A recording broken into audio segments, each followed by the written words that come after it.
সিবিআইয়ের শ্যামলী বাজারস্থিত ক্যাম্প অফিসের দরজা, জানলা এবং আসবাবপত্র চুরি করে নিয়ে যায় চোরের দল। তদন্তে নেমে অধিকাংশ চুরি যাওয়া সামগ্রী উদ্ধার করতে সক্ষম হয় পুলিশ। এই চুরির ঘটনায় পুলিশ মোট 6 জনকে গ্রেপ্তার করেছে। 4 জনকে রিমান্ডে এনে তাদের জিজ্ঞাসাবাদে চুরি যাওয়া আরও জিনিস উদ্ধার করে এনসিসি থানার পুলিশ। ওই মামলায় তদন্ত জন্য আমরা OC Abhaynagar TOP sub inspector Joynal হোসেনকে তদন্তভার দেওয়া হয়। উনি তদন্তে নেমে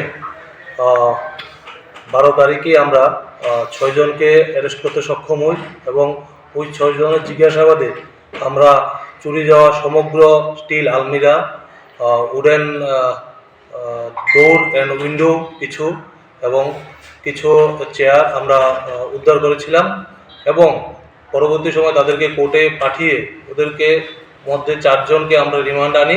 এই 4 জনকে জিজ্ঞাসাবাদ করে আমরা আরও কিছু chair, table, electric fan, water syntax এবং আরও কিছু জিনিস আমরা উদ্ধার করতে সক্ষম হই।